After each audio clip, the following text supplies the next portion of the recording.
Welcome everybody to the Dead Space 2 hardcore walkthrough. This is a collaboration between myself and Solid Unforgiven.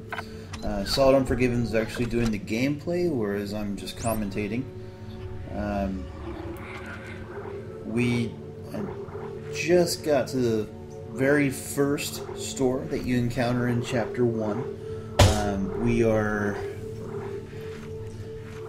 actually have the suit that we currently have on is the Agility Advanced suit from the Supernova bundle DLC.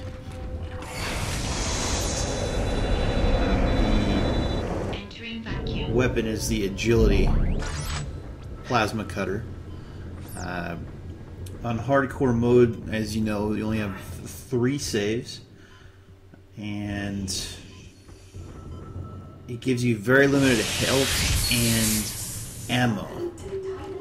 So that being said, it's generally a good idea to buy as much of the ammo that you can and health packs. If you die, you're gonna have to start over from the last save. Generally, you save every 5 chapters.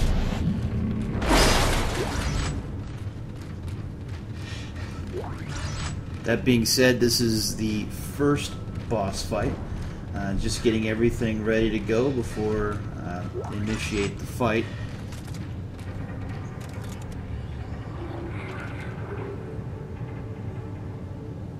Some people have actually said that Zealot mode is actually harder than this. That's not really the case, because Zealot mode actually gives you an infinite amount of saves, whereas this one only allows you 3.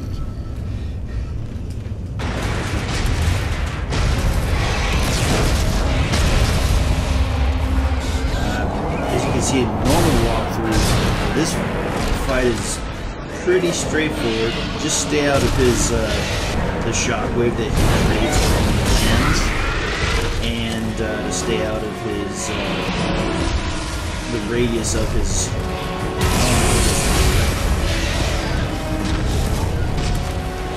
Now, Solid, who's actually playing the game, his preference in weapons, as you'll see throughout the game, is a force gun, which is actually the Zealot force gun, which is part of the DLC pack, and the Agility Plasma Cutter, which is part of the same DLC pack.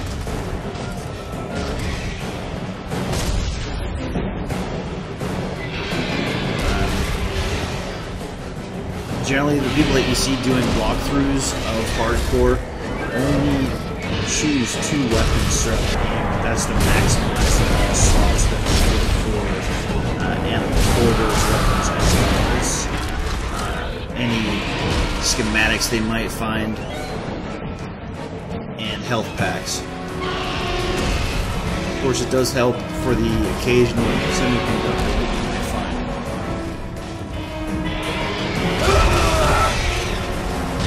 Okay, so he's now down to 1 leg, so that makes him a lot easier to deal with. Still, he's quite weak. Stay out of the range of his arms.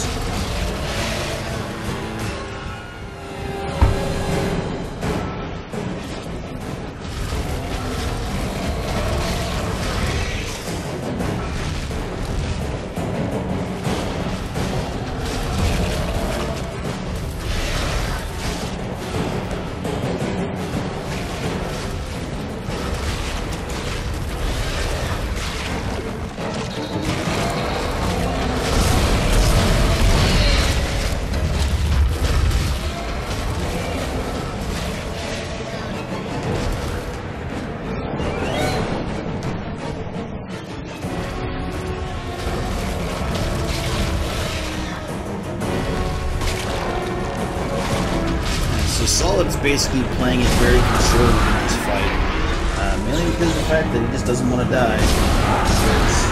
He'll save the game.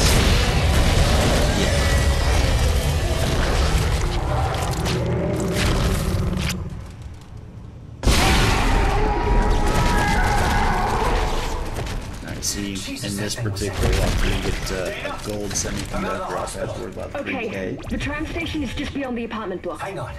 I need more answers. How long have I been here? 3 years. Tideman found you floating in space near Aegis 7 and brought you here for study. Why can't I remember anything? The marker you found imprinted your brain with a self-replicating signal. The longer you're awake, the more the signal spreads. It's killing you, Isaac. Tideman tried to keep it in check with memory suppressants. You said you could fix it, right? Only if you reach me in time. Tram station, get moving.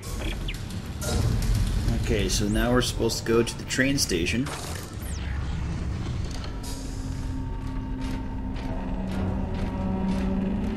And in typical Dead Space fashion, it is not a direct route. You actually have to go through quite a few different corridors to get to your objective. Because making it straightforward would make it way too easy. This game is anything but easy, especially in this difficulty.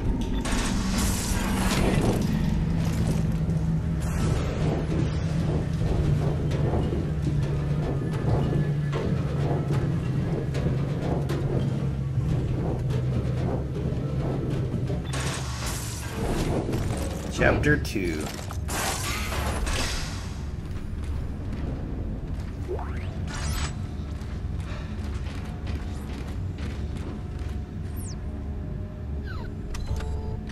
Okay, so already 5K node, or 5 nodes, 16K.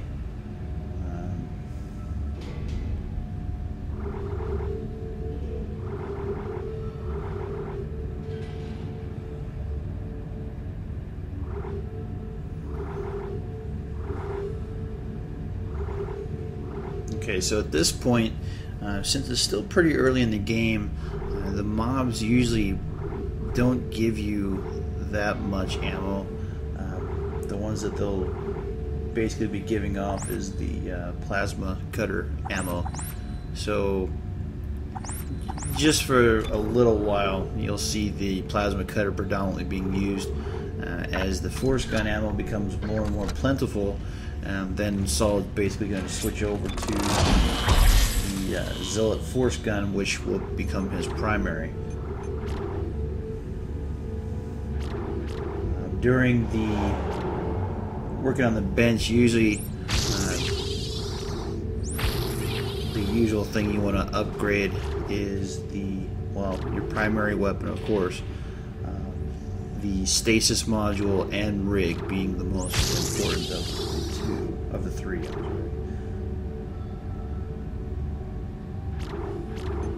Though I do have to admit, the special on the plasma cutter is quite nice.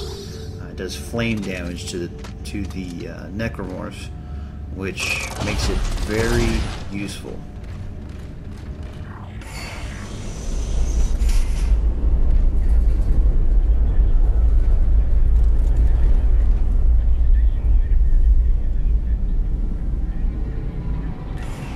Okay, so to the right you can see health pack. Now we're just trying to wake up that necromorph that's right there.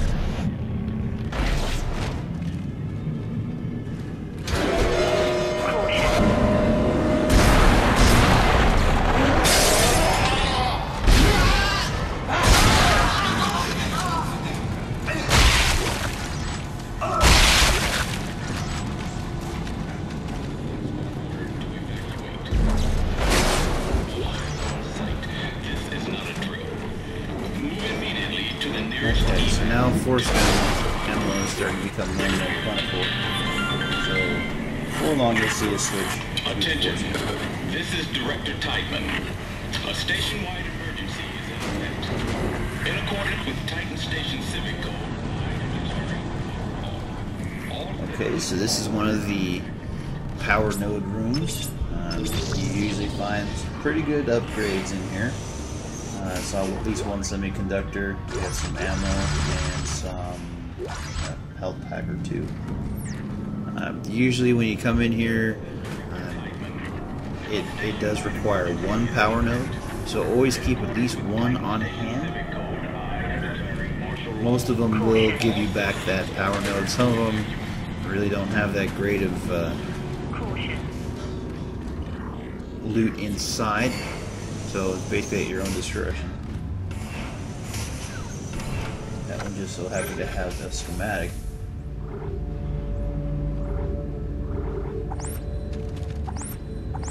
And gold semiconductor 3K.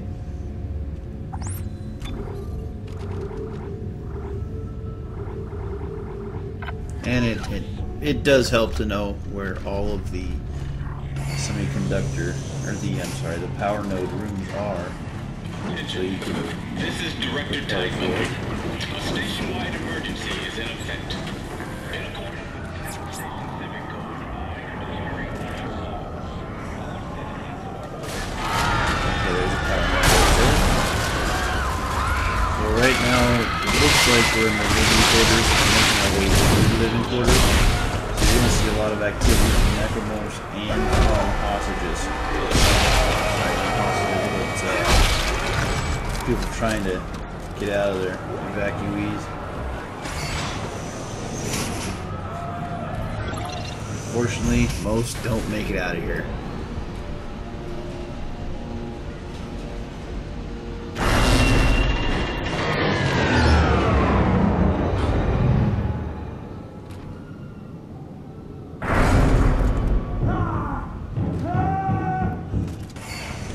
Oh, hey.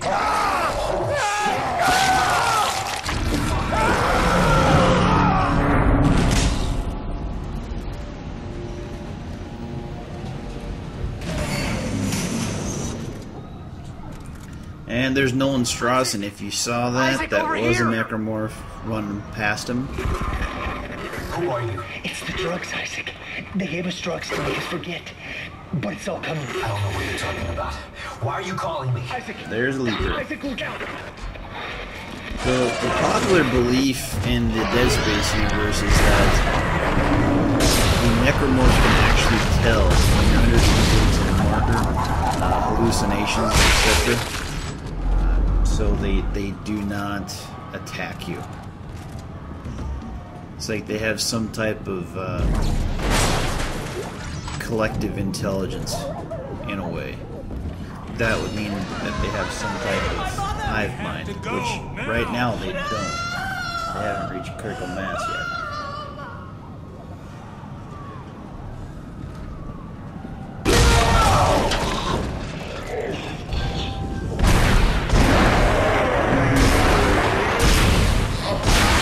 You're basically going to get a lot more money drops as far as drops coming off the as you can see, not a whole lot of ammo drops.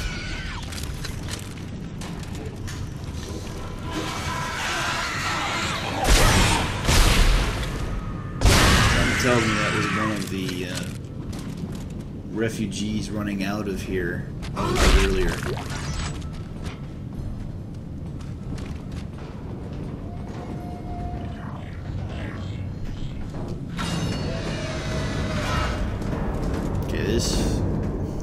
Some crazy person managed to hide themselves in the dryer.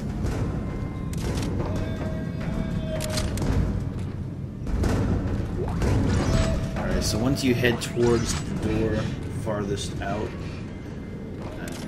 lights go off and be prepared for an ambush.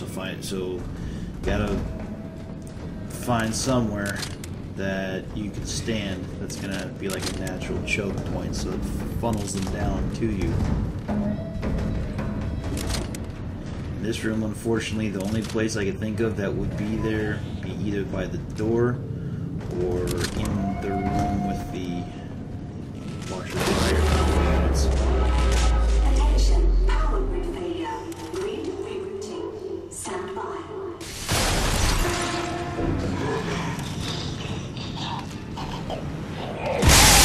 It's a good idea to use the arms of these guys to impale them, just to finish them off.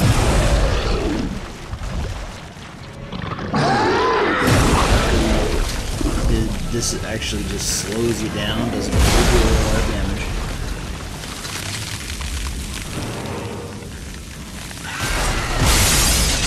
watch out for those numbers.